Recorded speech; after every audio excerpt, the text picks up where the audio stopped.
Welcome all of you to yet another exciting episode in our series of this conversation with Dr. Ashish Pradhan. Dr. Pradhan is a distinguished medical leader, and we have been talking to him about neuroscience and spirituality and meditation. We have talked about the nervous system, including the brain, and today we welcome him to talk to him about the second and the third energy centers. Welcome, Dr. Ashish. Thank you. Nice to be back, Monica ji. Yeah, definitely. So without any delay, let's take the first question that we have for you. And we would definitely like to know any relationship that exists between the autonomic nervous system and the second and the third energy centers. Thank you, Monica ji. So, the second energy center basically is referred to as the Swadhisthana chakra. The second energy center essentially governs the functioning of the aortic plexus, which is the corresponding plexus within the autonomic nervous system. As we had said in the first episode, it's the pelvic plexus that corresponds to the first energy center, the Muladhara chakra. Likewise, the second energy center, the so-called Swadhisthana chakra, corresponds to it basically governs the activity of the aortic plexus. The aortic plexus essentially is present in front of the lower part of the aorta, and through its branches, it governs the functioning of the pelvic viscera or the pelvic organs, which comprise, for example, the rectum, the urinary bladder in both males and females, and for example, in the female body, also looks after the functioning of the reproductive organs, such as the uterus, the fallopian tubes. As we had also said during the first episode, that the autonomic nervous system, comprising of two components, the parasympathetic and the sympathetic, it's like this, the origin is in the brain. It's like an inverted tree. We had spoken about that, with roots in the brain and the branches kind of come downwards.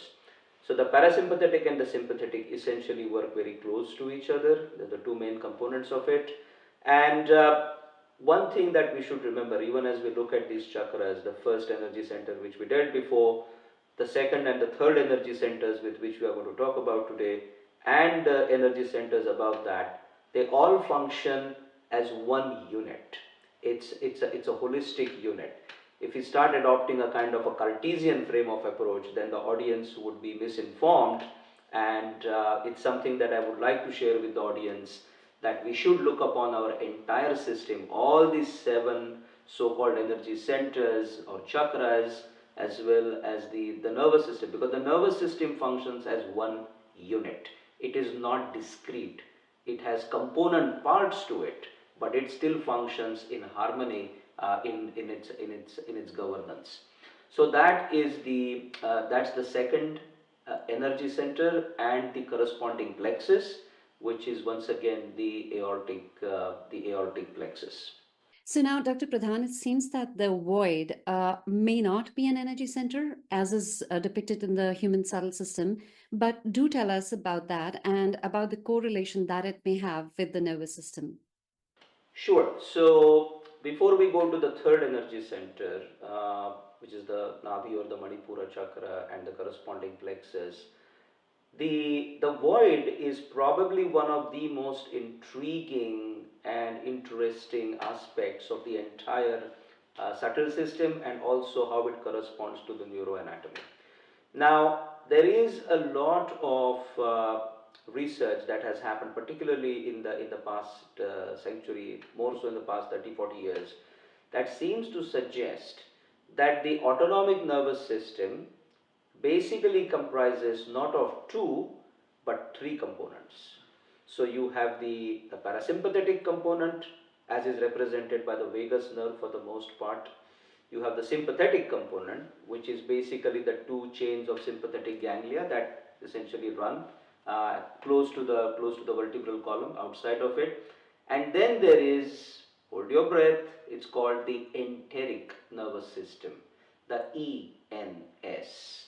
And the ENS is now thought to be a third very important, relatively completely independent component of the autonomic nervous system.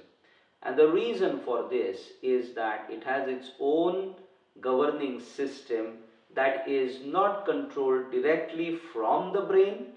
There are innervations, there is a crosstalk, but the way it functions is that you have these nerves that are basically present throughout the gut. Gut basically essentially starts from, let's say, the esophagus right up to the rectum and the anal canal, the entire gut, but basically within the abdominal cavity, you could say, you have this nervous system which has its innervations, which has its connections within the walls of the entire gut.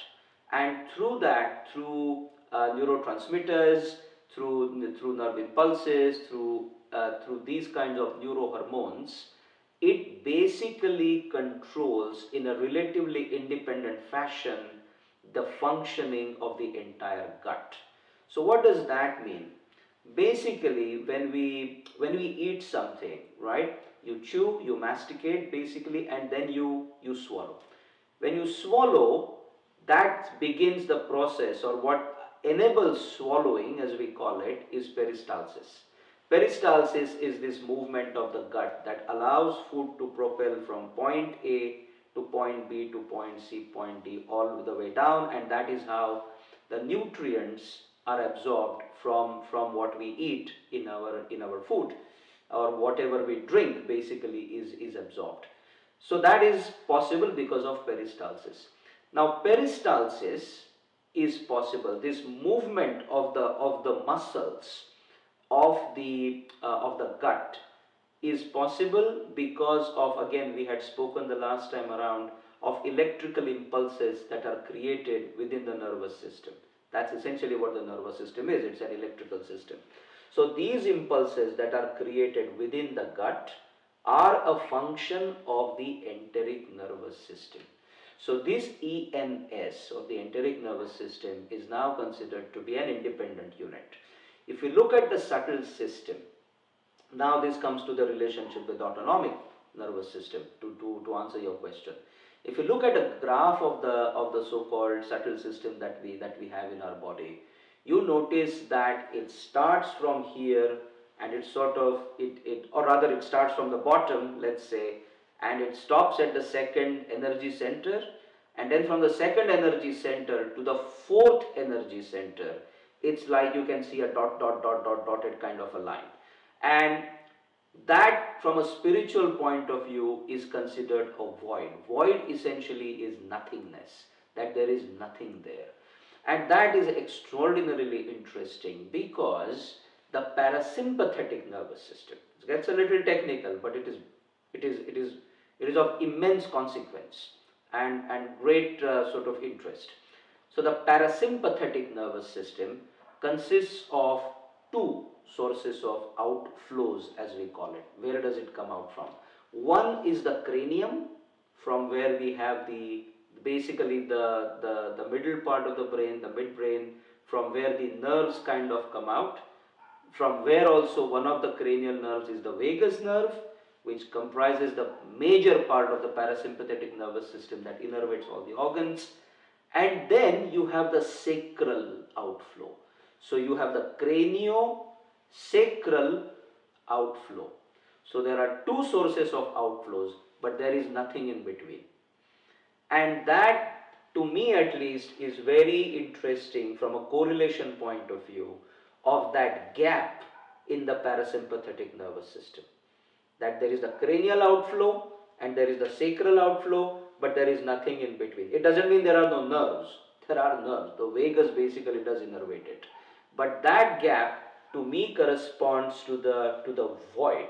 So the void is not that there is nothing there.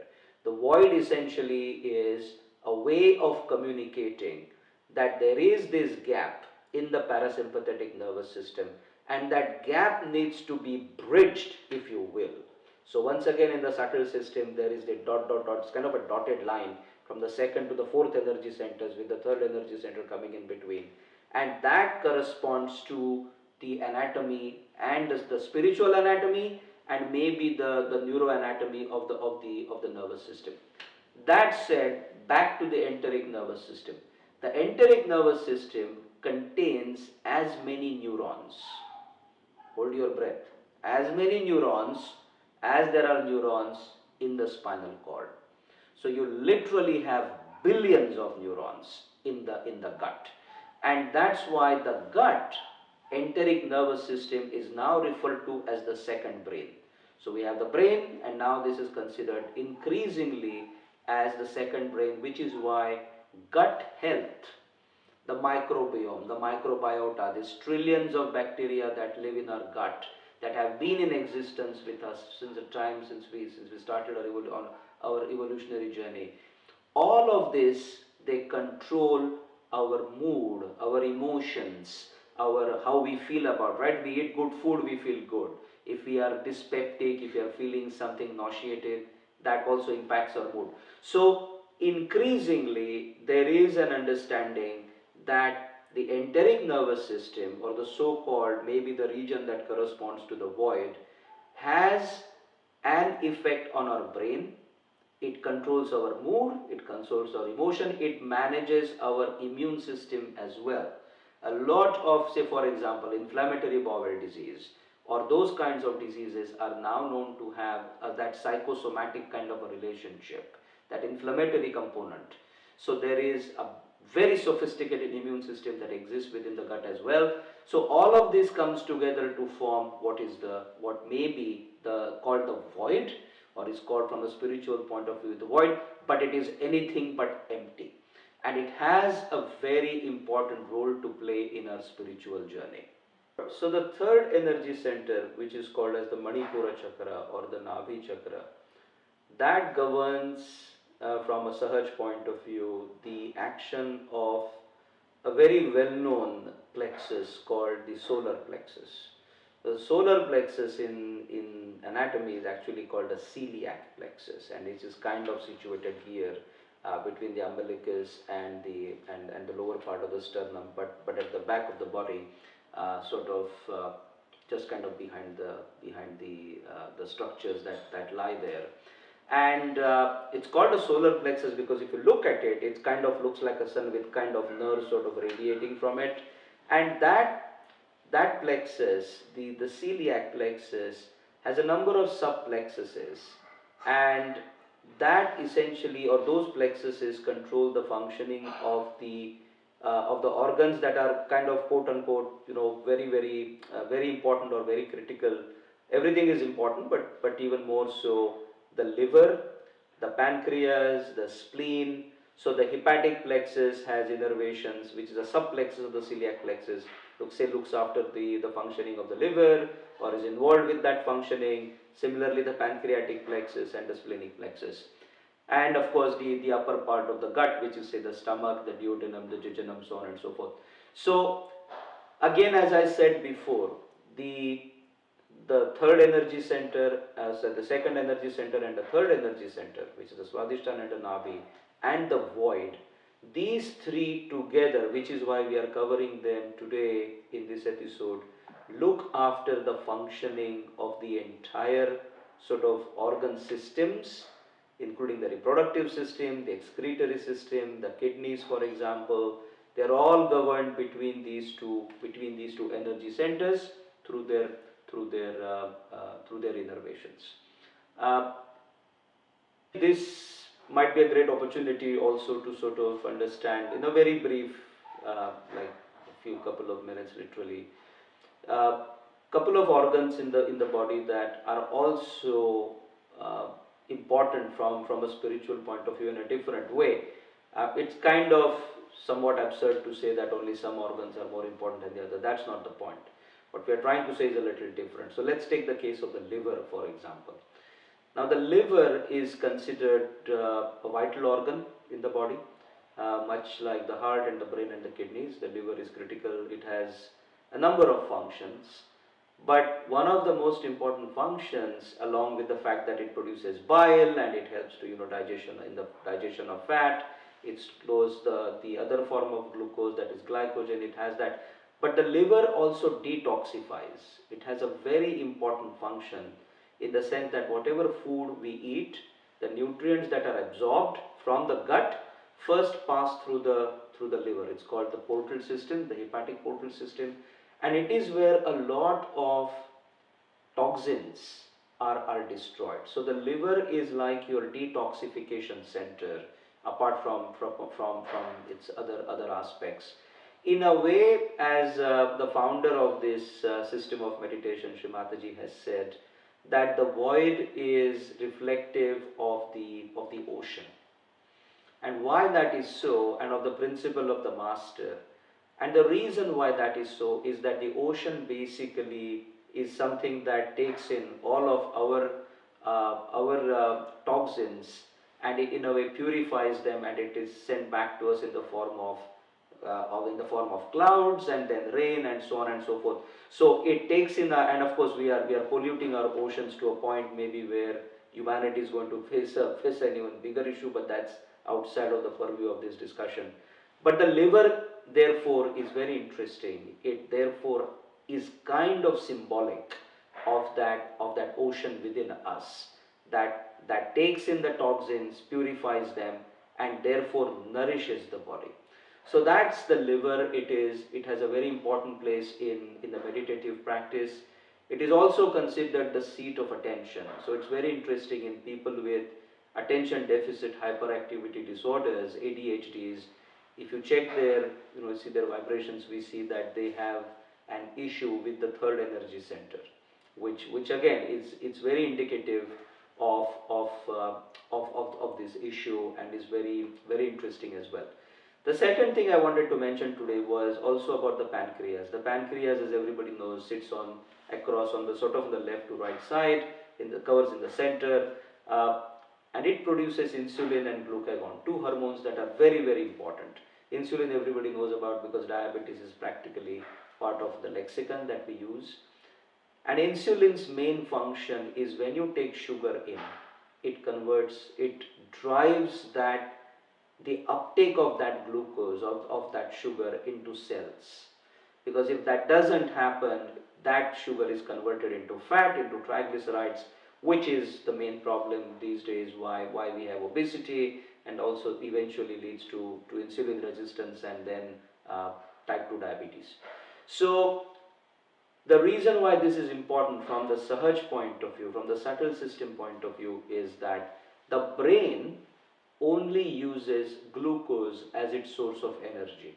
The muscles can use glucose, they can use fat as their source of energy. But the brain, the cells in the brain, essentially can only use glucose.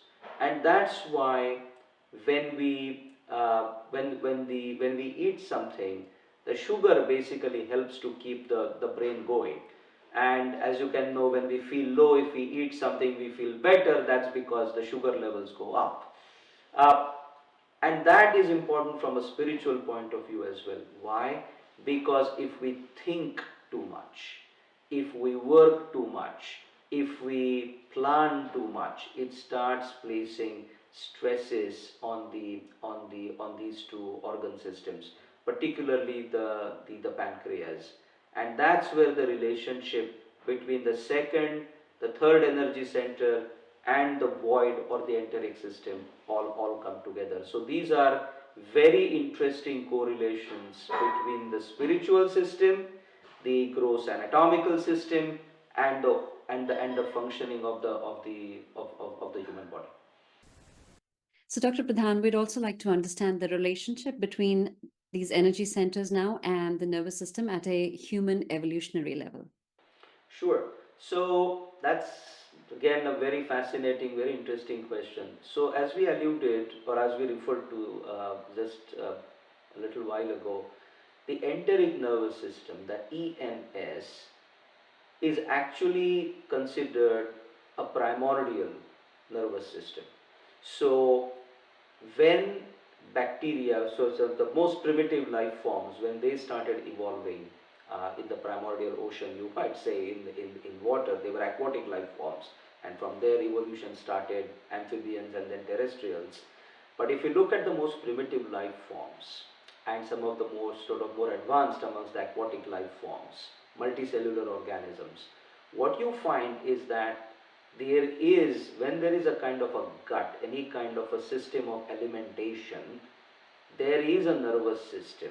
So the enteric nervous system actually predates the central nervous system, the organization of the central nervous system. That is sort of central command and control, if you will. So the enteric nervous system predates everything, which means that from an evolutionary point of view, the physical nourishment of the organism was very important. And that continues even today for us. If we don't eat, we suffer. But what has happened is that these energy centers, or these correlations between the spirituality of it and the evolutionary construct, is that we used to just eat, reproduce, die, eat, reproduce, die. Those were the sort of the cycles through which simple or even basic complex multicellular organisms started their life. That was the lifestyle. As the central nervous system evolved, there was a quote unquote, a higher quote unquote purpose to the existence of the organisms. Not that they started writing Shakespearean poetry, or they started painting or composing music. That happened much later with the Homo sapien. But before that, there was a gradual sort of progression. Maybe there is some rise of consciousness. We still don't know what is animal consciousness. We are thinking about it. But these energy centers basically are quote unquote allowing for the mere existence of the organism. And that is why when we talk about the mastery, the spiritual mastery that a seeker or a practitioner of meditation aspires to, is to overcome those base kind of requirements, those base kind of instincts, which is, they are important for survival, but not for a higher evolutionary purpose. And we'll talk about that as we talk about the higher energy centers or the centers above. So what do we mean that, therefore, in a nutshell, is food important? Yes, it's important. Should we be obsessed with food? No. That spiritual evolution speaks to not just satisfying your thirst or your hunger, but to be sort of detached from it, to be able to rise above that. So when this inner energy that we spoke about in one of the first episodes, when it starts rising above the second, the third, and particularly the so-called void area, it allows the individual to achieve a different plane of evolutionary existence, where food is important, nourishment is important, but it is not the end-all and be-all of existence. Which is why when we read about, say, the great masters, we see that they are not conditioned, they are not obsessed. They don't just think about food all the time. From the time we get up otherwise in the morning, we just think about breakfast, then lunch, then snacks in between, then dinner, and then this continuous planning about what's the next best thing I can put in my mouth. That speaks to this very primordial, billions of years old instinct of consumption, of nutrition. Whereas spirituality allows you to rise above that. Consumption of food is important, but cannot become an obsession. And that's where there is this beautiful correlation, that once we get into the meditative practice of Sahaja, we get to understand that yes, food is important, yes, consume hydration is important, eating healthy, nutritious food is critical, that you don't do stupid things to your body, but there is a higher purpose. And that higher purpose, if you will, is this realization of a higher state of awareness. And therefore, but these energy centers look after us, help us to survive, because without survival, there is, then existence comes to an end. But that is not the goal of existence. The goal of existence is not to eat like gourmet food morning, noon and night, because that's an evolutionary conditioning. And Sahaj practice basically helps you to transcend that. It rises above the level, the consciousness rises, let's say, from these drives, these primordial drives that we have within us. Like we said, the enteric nervous system, the drive for nutrition has come to us right from the stage when life forms were in the bacterioid stage. And that has still not disappeared. It is in fact even more sort of ingrained within us. And that's the relationship between spirituality, physiology, and the rise in or the elevation of human consciousness. Once this inner energy rises above the second, the third energy centers and allow us that kind of mastery over the body. So if you don't eat for a few hours, it doesn't mean you collapse. Other things notwithstanding. If you don't get your favorite food, it doesn't mean that you are completely upset and it doesn't taste the exact way your mom made it, or whichever your favorite restaurant makes it, and then you get upset about it. Sahaj allows you to kind of rise above that, and that is the correlation between the need for nutrition versus the obsession with it and the ability to rise above. Very beautiful. Yeah, very beautiful way of explaining it. So that brings us to the final question, which relates more to kind of like, our day-to-day existence and functioning. Now, what are some of the reasons that can cause issues or problems with this part of our subtle system? And maybe, how do those problems manifest at a gross level? Is there a way to, make corrections? Sure. So we will go through this with every kind of episode. But the thing to remember, again, as we said at the very beginning, Monica ji, is the whole system is holistic. There isn't that you just take care of one center and then not worry about the rest. You have to take care of the entire system, all the 7 energy centers and the energy channels. Now, what causes problems, particularly with second and third energy centers, are twofold. One at the physical level, other are at the emotional level. Again, from the so-called the right side, as we say, and the so-called sort of the left side, as we say, the right and the left components of the sympathetic nervous system. One way to get these two centers, particularly at a subtle level, the Swadhisthana and the Manipura chakra, stressed out, is, as we said, you think too much, you plan too much, you work too much, you get stressed out. That can cause, you chase money for its own sake. Everybody needs money, but if you start getting obsessed with it, with materialism, excess of it, how much does a person really need? It's not a philosophical question, it's very much a practical question. And what are you doing to get to that? There's a honest, straightforward way of earning your living, and then there are nefarious ways of doing it, and many people do that. So at that subtle level, even if you are earning money, it starts affecting these energy centers. The other thing, as we said, is if you think too much, that can create, that gives rise to, now the very interesting thing is, the kidney produces a hormone called as renin. Renin gets converted into angiotensin 1, angiotensin 2, and these are, that basically modulates your blood pressure. So if you think too much, if you work too much, it's possible that through this, the sympathetic nervous system gets activated. More adrenaline is secreted if you work hard, and then that activates also the renin-angiotensin system, and that's how your blood pressure can go up. So likewise, you see immediately there is a relationship between the second and the third energy center and the fourth energy center, which essentially controls your heart. So as we said, the whole system is integrated. So one of the ways to sort of keep these energy centers in balance is to lead a balanced lifestyle. It's not tautology. It's to say, okay, if how much am I satisfied? It speaks to that principle of mastery within us. Am I happy? Am I content? Am I making the lives of those around me, happy, or am I making it miserable? How much of a drive do I have? And then, as we saw, the brain does use glucose as a form of energy. If you work too hard, we know that stress can also lead to a lot of hormonal imbalances within us.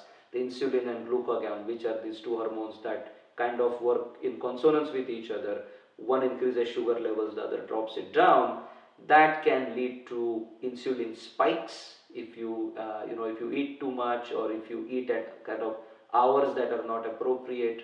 Then that sugar gets converted to triglycerides, can lead to heart disease, so on and so forth. So all of this it's a very complex interplay. It's kind of difficult to sort of tease out the differences between the energy centers per se. They're all integrated, they all work together. But again, through Sahaj, a balanced lifestyle, maintaining a sense of personal dignity, satisfaction, and making sure that you work hard, but you also kind of take time to relax a little bit, that you give time for yourself, and that is best through meditation, that you put your system, reset it in a way, and you bring your highly adrenalized system, which can give rise to diseases, say like peptic ulcer, for example. It's caused by Helicobacter pylori, we know that, but even then it can give rise to other inflammatory bowel diseases, for example. This interaction between the immune system and the system that we spoke about before. So lots of potential disorders can be caused due to the psychosomatic relationships, but there is increasing evidence that, for example, meditative practices can help the IBD-like conditions, ulcerative colitis, Crohn's disease, other kinds of disorders as well.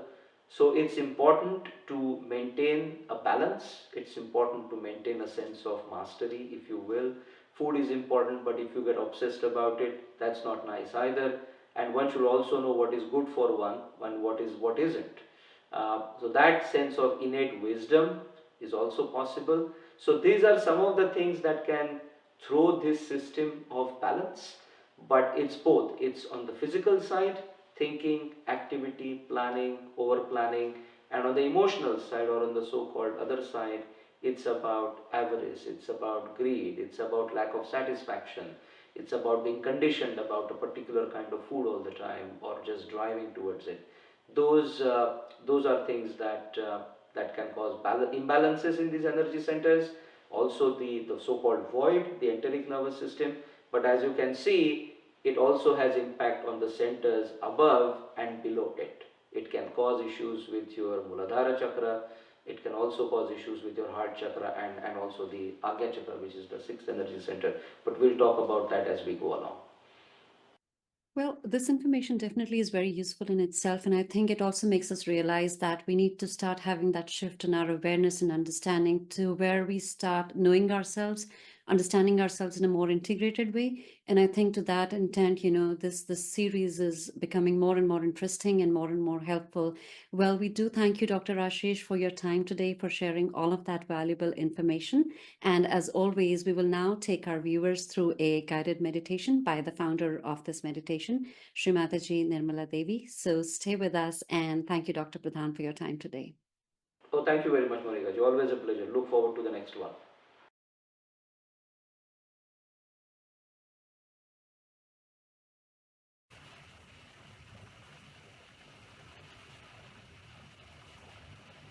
Let us see how the seeking comes within us.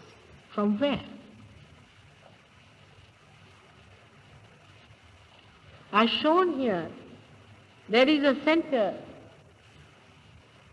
called as Nabhi chakra, which is here in the center. Can you show anyone else? Nabhi.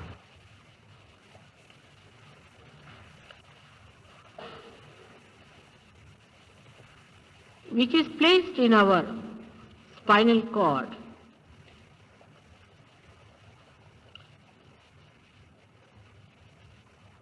And manifests the solar plexus, which is placed midway under your navel. This is the center that creates the seeking within us. Seeking is only possible when something is living. The little bit, if you understand that a desire is created within a little animal called as amoeba by giving him hunger. Just think of it. It has no brain. It has just a small nucleus. But it can feel it is hungry. It has to eat something to grow. It also knows it has to reproduce.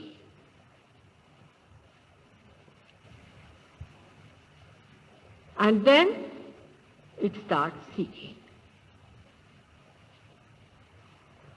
It also knows how to take the food in, but it does not know how it digests.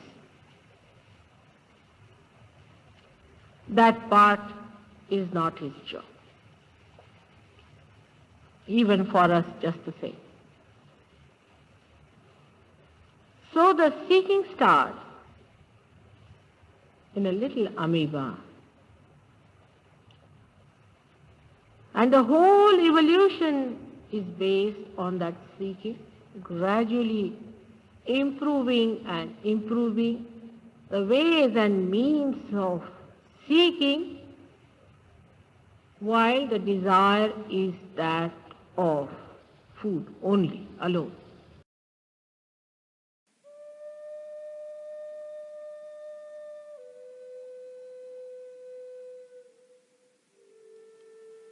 Keep your eyes closed. First of all, please put your right hand on your heart. All the time the left hand is towards me. Now, here you have to say, in your heart, with all sincerity, Mother, am I the spirit? Ask the question 3 times in your heart. This is a very fundamental question.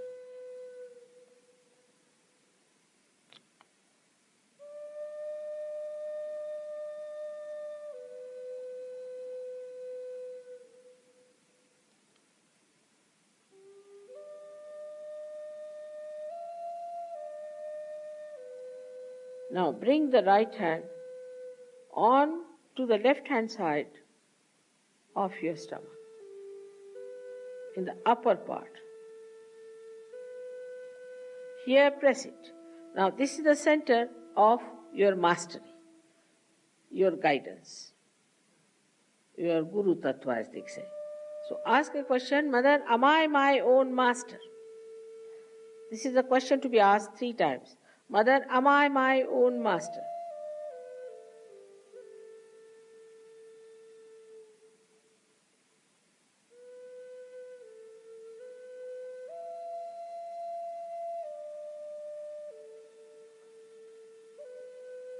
Now, bring your right hand down below, in the lower part of the abdomen.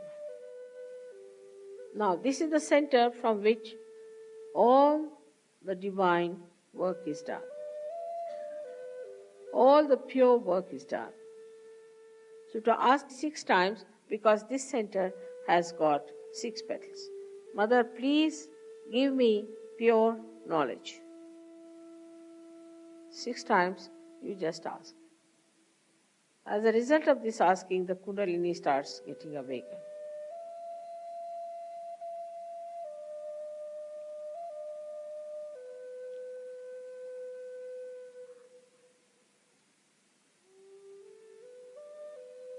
Now to help the Kundalini rise, you have to cooperate with her. So please put your right hand on the left hand side in the upper part of your abdomen and press it on the stomach.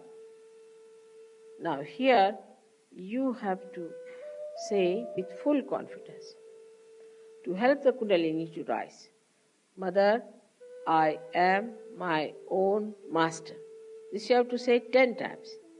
These are the 10 commandments which you have to say.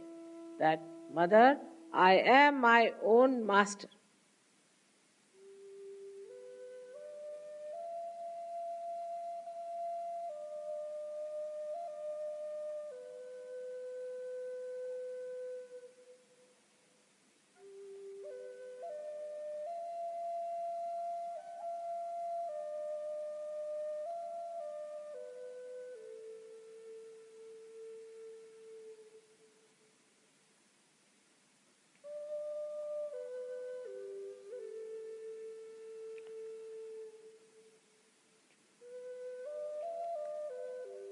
Now, 10 times with full confidence. Now, please raise your right hand to your heart.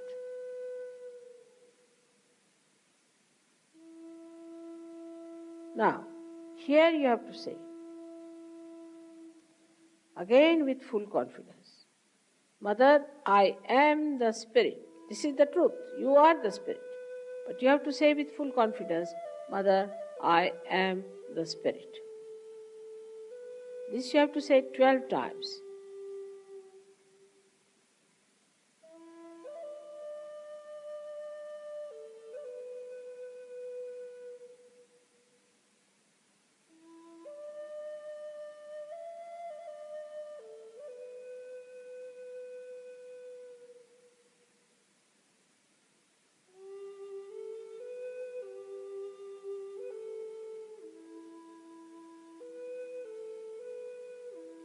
Now one has to know that God Almighty is the ocean of love. But above all, He is the ocean of forgiveness. So He forgives. Whatever wrong you do, He forgives. So don't feel guilty and put your right hand across. On the left hand side, in the corner which is made by your neck and your shoulder. Now here you have to say, again with full confidence, 16 times, Mother, I am not guilty. Please say it. Mother, I am not guilty. 16 times. I am not guilty at all. Please say it.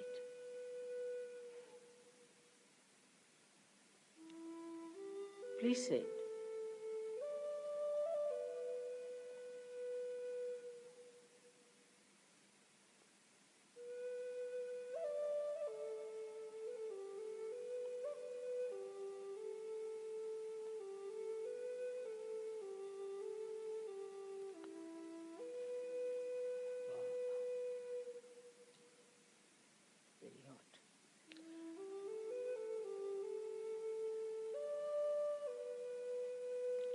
Now raise your hand across on your forehead. And it's a very important center. Here you have to say from your heart, Mother, I forgive everyone.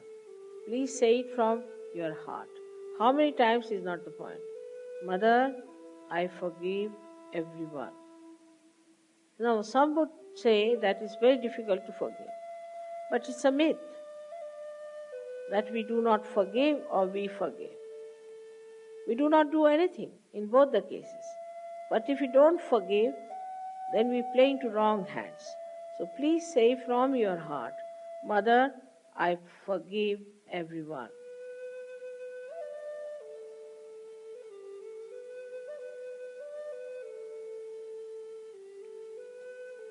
Now please take your hand on the back agya, the same center, on the back side of your head and allow your head to rest on it and push it back a little bit.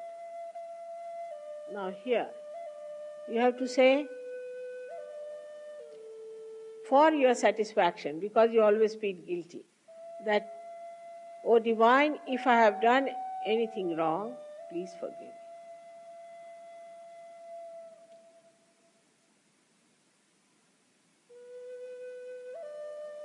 Please forgive me. From your heart. Stretch your hand fully and put your center of your palm on top of the fontanelle bone area, which was a very soft bone in your childhood. Press it hard. Press hard your scalp. Now you have to move it 7 times, saying one thing, which you have to ask for. Mother, please give us my self-realization, because I cannot force on you. So you have to ask for it. 7 times, press it hard and move it 7 times, very hard. slowly, saying that